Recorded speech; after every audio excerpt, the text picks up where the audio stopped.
Hello students and all the viewers, उम्मीद है कि आप सब खैरियत से होंगे।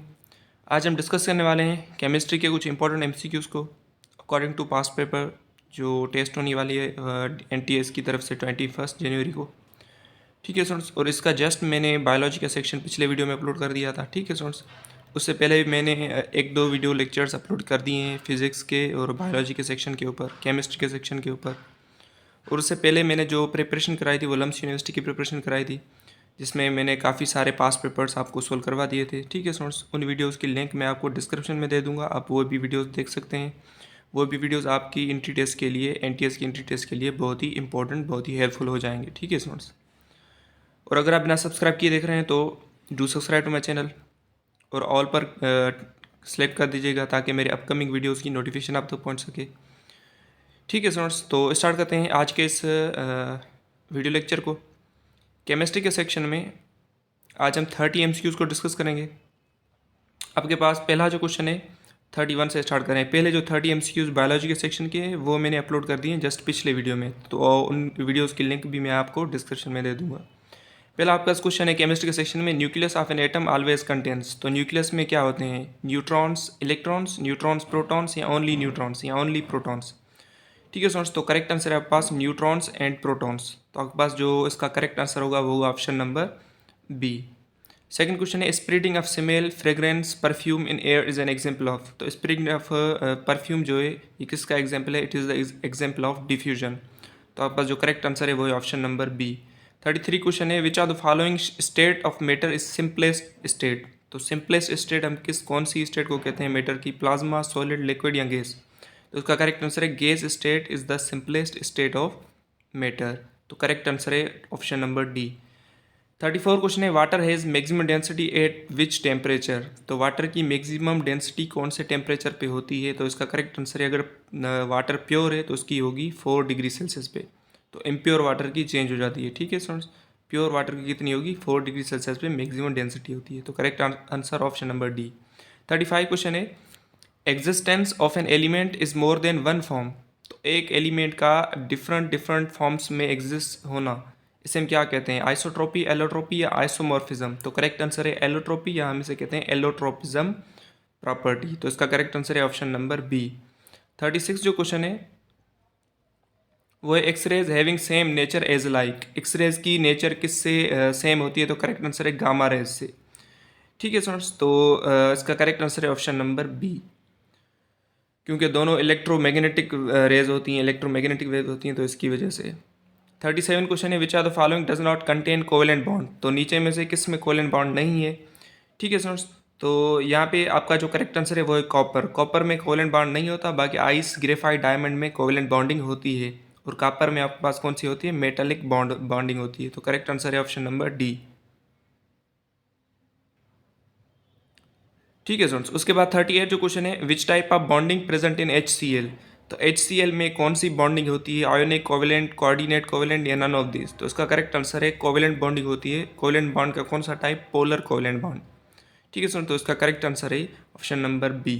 39 क्वेश्चन है, in exothermic reaction delta H heat, यानी डेल्टा एच की जो साइन है वो कौन सी होगी?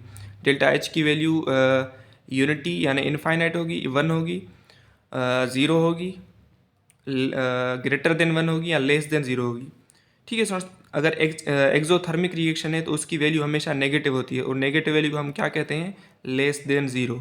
अगर एंडोथर्मिक रिएक्शन होता है तो उसकी वैल्यू, डेल्टा एच की वैल्यू हमेशा ग्रेटर देन 0 होती है, जो पॉजिटिव वैल्यू होती है, क्योंकि एक्सोथर्मिक रिएक्शन में हीट रिलीज होती है, एंडोथर्मिक रिएक्शन में हीट गेन होती है। तो इसकी वजह से इसका करेक्ट आंसर क्या होगा? एक्सोथर्मिक रिएक्शन के लिए delta H is less than 0। D option is your correct answer. 40 question है, the smallest unit of heat energy. Heat energy का स्मॉलेस्ट यूनिट कौन सा है? तो करेक्ट आंसर है जूल। 41 क्वेश्चन है, the pH value of soft drink. Soft drink की pH value कितनी होती है? तो इसकी तकरीबन पीएच वैल्यू होती है 2.5 से लेकर 3.5 तक। मतलब क्योंकि अगर पीएच की वैल्यू 1 से करीब करीब है, मतलब वो जो ड्रिंक है या जो भी चीज़ है वो हमेशा एसिडिक होगी। ठीक है, अगर ग्रेटर देन 7 होती है तो वो जो भी चीज़ होगी वो हमेशा बेसिक होती है। तो इसकी वजह से सॉफ्ट ड्रिंक एसिडिक ड्रिंक होते हैं, क्योंकि उनकी जो पीएच वैल्यू हमेशा लेस देन 7 होती है, मतलब एसिडिक की नेचर में आती है। अगर ग्रेटर देन 7 तो बेसिक की नेचर में, अगर 7 के बराबर हो गई तो वो न्यूट्रल चीज़ हो जाती है। तो तो इसका करेक्ट आंसर होगा लेस देन 7, यानी C option is your correct answer. ठीक है स्टूडेंट्स, उसके बाद 42 जो क्वेश्चन है आपके पास वो है at the time of Mendeleev the number of elements known as. तो मेंडलीव ने जब पीरियोडिक टेबल को बनाने की कोशिश की थी तो उस time number of elements total कितने थे। ठीक है, क्योंकि मेंडलीव के टाइम जो टोटल पीरियोडिक टेबल में 9 ग्रुप थे एंड 7 पीरियड थे, और उस वक्त जो नंबर ऑफ एलिमेंट्स थे वो थे 63। तो आपके पास करेक्ट आंसर है ऑप्शन नंबर सी। 43 क्वेश्चन है which are the following statement is not correct about the trend in the property of elements of group on going down in group. तो down the group क्या होगी, हमेशा valence जो है valence electron, तो valence electron पे कोई भी फर्क नहीं पड़ेगा down the group. Metallic character of elements increases, तो हमेशा metallic character down the group जब आप आएंगे पीरियोडिक टेबल में तो हमेशा मेटालिक कैरेक्टर इंक्रीज होती है। तो आपके पास करेक्ट आंसर है ऑप्शन नंबर बी। 44 क्वेश्चन है, इसके एमसीक्यूज यानी ऑप्शंस नहीं है, फिर भी मैं आपको इसका आंसर बता देता हूँ। What is the element that is highest percentage in composition of earth. तो अर्थ की कंपोजिशन में ज़्यादातर कौन सा एलिमेंट होता है, तो इसका करेक्ट आंसर है पहले नंबर पे आपका आता है ऑक्सीजन। ठीक है, और अर्थ की कंपोजिशन में टोटल आपके पास एलिमेंट्स कितने थे, 93 एलिमेंट्स कंपोजिशन में होते हैं। और ग्रेटेस्ट परसेंटेज यानी हाईएस्ट परसेंटेज किसकी होती है, ऑक्सीजन की 46%। उसके बाद आपके पास आता है सिलिकॉन 27% में। तो इसका करेक्ट आंसर होगा ऑक्सीजन 46%। ठीक है स्टूडेंट्स, और ये क्वेश्चन फिर रिपीट हो रहे हैं, तो स्टार्ट करते हैं आगे से 45 क्वेश्चन से। आपके पास 45 क्वेश्चन है which particle move around the nucleus of an atom and are negatively charge. तो न्यूक्लियस ऑफ एन एटम के अराउंड जो मूव करती है तो वो कौन से होते हैं, इलेक्ट्रॉन्स होते हैं जो हमेशा नेगेटिवली चार्ज होते हैं। तो आपके पास जो करेक्ट आंसर होगा वो होगा इलेक्ट्रॉन्स, ऑप्शन नंबर ए, जो हमेशा नेगेटिवली चार्ज होते हैं। 46 क्वेश्चन है which are the following is not a mixture. तो कौन सी मिक्सचर नहीं है, डिस्टिल्ड वाटर जो है ये आपके पास मिक्सचर नहीं होता, क्योंकि डिस्टिल्ड वाटर ये आपके पास कंपाउंड है। गैसोलीन भी आपके पास मिक्सचर होती है, किसकी, प्रोपीन एन ब्यूटीन। ठीक है, इनकी मिक्सचर होती है। एलपीजी लिक्विफाइड पेट्रोलियम गैस, ये भी आपके पास मिक्सचर है। Air also a mixture. तो इसका करेक्ट आंसर है distilled water is not a mixture. ठीक है स्टूडेंट्स, उसके बाद 47 क्वेश्चन है वो है the number of moles of solute in 1 kg of solvent is known as. तो ये किसकी डेफिनेशन होती है, ये डेफिनेशन होती है मोललिटी की। ठीक है स्टूडेंट्स, तो number of moles in 1 kg solvent में जो डिजॉल्व होते हैं उसे हम क्या कहते हैं, मोललिटी। और मोललिटी का जो यूनिट होता है वो होता है मोल पर kg। तो आपके पास इसका करेक्ट आंसर है molality, option number B. 48 question है the most electronegative element of the following. तो कौन सा मोस्ट इलेक्ट्रोनेगेटिव एलिमेंट है, तो पूरे पीरियोडिक टेबल में मोस्ट इलेक्ट्रोनेगेटिव एलिमेंट जो है वो है फ्लोरीन, जिसकी 4 इलेक्ट्रोनेगेटिविटी है। सोडियम की इलेक्ट्रोनेगेटिविटी 1, Na की, Br की आपके पास इलेक्ट्रोनेगेटिविटी 3 है, एंड ऑक्सीजन की 3.5 है। तो मोस्ट इलेक्ट्रोनेगेटिव एलिमेंट कौन सा है, fluorine is your correct answer. 49 question, इसके ऑप्शन नहीं है। क्वेश्चन देखें the most commonly used bleaching agent. तो most commonly used bleaching agent कौन सा है, तो आपके पास करेक्ट आंसर है क्लोरीन। ठीक है सुनो, तो 49 का करेक्ट आंसर है क्लोरीन। 50 क्वेश्चन है the nucleus of hydrogen atom consist of. तो हाइड्रोजन एटम के न्यूक्लियस में आपके पास एक प्रोटॉन होता है और कोई भी इलेक्ट्रॉन नहीं होता, क्योंकि हाइड्रोजन के एटम में एक प्रोटॉन होता है, ठीक है, और एक इलेक्ट्रॉन होता है, न्यूट्रॉन नहीं होता। ठीक है स्टूडेंट्स, तो यहाँ पर आप देखें तो आपके पास ऑप्शन है 1 neutron only, 1 proton only, 1 electron, या बोथ ए एंड बी। क्योंकि ए एंड बी तो नहीं हो सकता क्योंकि उसमें न्यूट्रॉन नहीं होता। ठीक है, प्रोटॉन एक होता है। तो आप इसका आंसर तो मैच नहीं हो रहा, लेकिन आप याद कर दें कि हाइड्रोजन के एटम में एक प्रोटॉन होता है, एक इलेक्ट्रॉन होता है, एंड नो न्यूट्रॉन, न्यूट्रॉन नहीं होता। ठीक है स्टूडेंट्स, 51 क्वेश्चन है the monomer of polythene. Polythene का monomer vinyl chloride, ethyl alcohol, या इथाइलिन, या ऑल ऑफ दिस। तो इसका करेक्ट आंसर है ethylene is the monomer of polythene. और इथाइलिन का अगर अब मैं फार्मूले की बात करूं तो वो है C2H4। तो इसका करेक्ट आंसर है ऑप्शन नंबर सी। 52 क्वेश्चन है द मोस्ट मलिएबल मेटल। तो मलिएबल हम किससे कहते हैं, ऐसी प्रॉपर्टी एलिमेंट की जब एलिमेंट को किसी शीट्स वगैरह में डिस्ट्रीब्यूट किया जाए। ठीक है, और उसमें उस एलिमेंट्स में कोई भी क्रैक ना आए तो उस चीज़ को हम क्या कहते हैं, ये चीज़ जो है ये मलिएबल है, ये मेटल मलिएबल है। तो मोस्ट मलिएबल मेटल कौन सा है आपके पास, वो है आपके पास गोल्ड। तो आपके पास करेक्ट आंसर है ऑप्शन नंबर सी, गोल्ड। ठीक है स्टूडेंट्स, गोल्ड, और सेकंड नंबर पे आपके पास सिल्वर होता है। ठीक है, उसके बाद 53 क्वेश्चन है the gas used for artificial ripening of green fruits. Green fruits की राइपनिंग में कौन सा आर्टिफिशियल गैस यूज़ होता है? कार्बन डाइऑक्साइड, इथाइलिन, इथीन या एसिटाइलिन? तो इसका करेक्ट आंसर है वो है इथाइलिन। इथाइलिन को हम यूज़ करते हैं as ripening of green fruits. Ethylene का फार्मूला होता है C2H4। 20 यानी 54 जो क्वेश्चन है, the molecule having highest percentage of ionic character among the following. तो किस में हाईएस्ट आयोनिक कैरेक्टर होती है? HF यानी हाइड्रोजन की बॉन्डिंग फ्लोरीन के साथ, हाइड्रोजन की बॉन्डिंग ब्रोमीन, हाइड्रोजन की बॉन्डिंग आयोडीन या हाइड्रोजन की बॉन्डिंग क्लोरीन के साथ। ठीक है, आयोनिक कैरेक्टर डिपेंड करता है इलेक्ट्रोनेगेटिविटी के डिफरेंस पे। ठीक है, तो सबसे पहले आप देखें तो इलेक्ट्रोनेगेटिविटी का डिफरेंस सबसे ज़्यादा किस में होगा? हाइड्रोजन एंड फ्लोरीन में। ठीक है स्टूडेंट्स, अगर इसकी मैं सीरीज़ की बात करूँ तो पहले आपके पास आता है हाइड्रोजन फ्लोरीन की सबसे ज़्यादा आयोनिक कैरेक्टर, उसके बाद हाइड्रोजन क्लोरीन के साथ, उसके बाद हाइड्रोजन ब्रोमीन के साथ, उसके बाद है हाइड्रोजन आयोडीन के साथ, इलेक्ट्रोनेगेटिविटी के डिफरेंस के थ्रू। ठीक है स्टूडेंट्स, तो इसका करेक्ट आंसर होगा highest percentage of ionic character HF, hydrogen fluorine के साथ।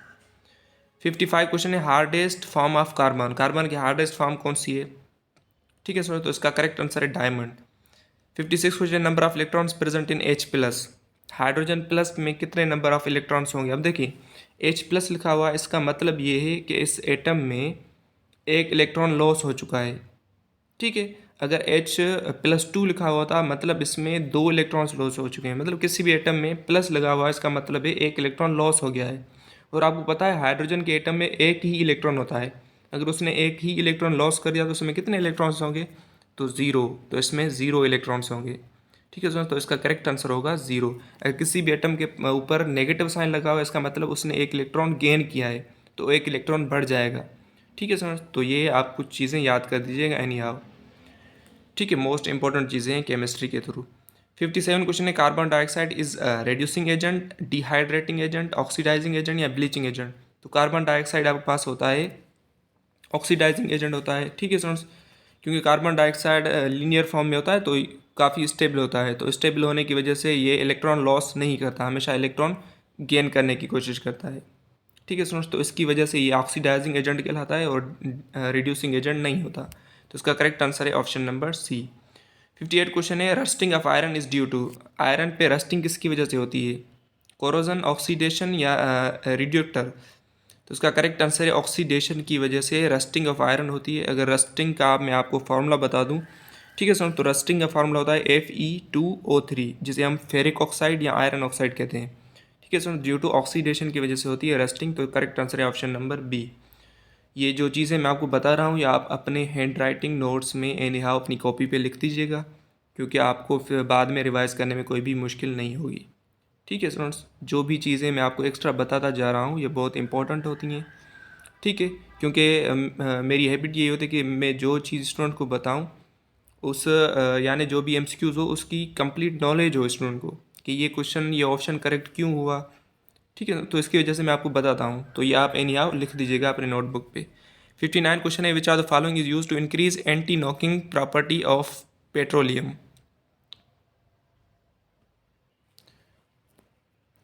ठीक है स्टूडेंट्स, तो एंटी नॉकिंग प्रॉपर्टी जो है किसमें कौन से यानी एलिमेंट को यूज़ करके पेट्रोलियम में इंक्रीज कर दी जाती है? Triethyl lead, tetramethyl lead, triethyl lead, दोनों ऑप्शन सेम है। और डी ऑप्शन है पास टेट्रा इथाइल लीड।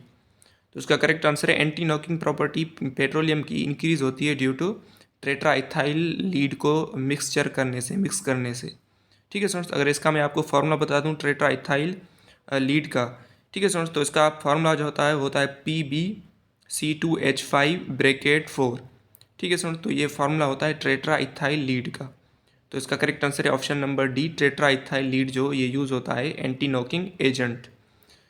उसके बाद लास्ट वन जो क्वेश्चन है 60 MCQs केमिस्ट्री के सेक्शन का, वो है the total number of naturally occurring elements. तो naturally occurring elements periodic table में कितने होते हैं? 62, 120, 92, 119 या 82? ठीक है स्टूडेंट्स, तो इसका करेक्ट आंसर है 92 नेचुरली ऑकरिंग एलिमेंट्स होते हैं पीरियोडिक टेबल में। ठीक है स्टूडेंट्स, अगर हम एटॉमिक नंबर की बात करें तो 1 से लेके 92 तक एटॉमिक नंबर जिन एलिमेंट्स का है वो हमेशा नेचुरली होती हैं, एक्सेप्ट 43 एंड 61। 43 एंड 61 एलिमेंट को छोड़कर बाकी सारे 1 to 92 जो एटॉमिक नंबर जिन एलिमेंट्स का है वो नेचुरली एलिमेंट्स होते हैं। ठीक है, और 43 जो है आपके पास एलिमेंट होता है वो होता है टेक्नीटियम, जो नेचुरली नहीं होता, और 61 एटॉमिक नंबर पे जो होता है वो होता है प्रोमिथियम, वो भी आपके पास नेचुरली नहीं होता। यानी 1 to 92 से जो भी एटॉमिक नंबर के एलिमेंट्स हैं वो हमेशा नेचुरली होते हैं, एक्सेप्ट 43 एंड 61। ठीक है स्टूडेंट्स, तो ये था हमारा आज का वीडियो लेक्चर केमिस्ट्री के सेक्शन के ऊपर। अब नीचे जो MCQs 30 MCQs हैं ये फिजिक्स के हैं, तो इंशाल्लाह मैं इसके ऊपर एक और वीडियो अपलोड कर दूंगा फिजिक्स के सेक्शन के ऊपर। ठीक है स्टूडेंट्स, तो अगर वीडियो अच्छी लगे तो वीडियो को एनी हाउ लाइक कर दें, चैनल को लाजमी सब्सक्राइब कर दें और ऑल पर क्लिक कर दीजिए ताकि मेरे अपकमिंग वीडियोज़ की नोटिफिकेशन आप तक पहुँच सके। मिलते हैं नेक्स्ट वीडियो में। Thank you for watching.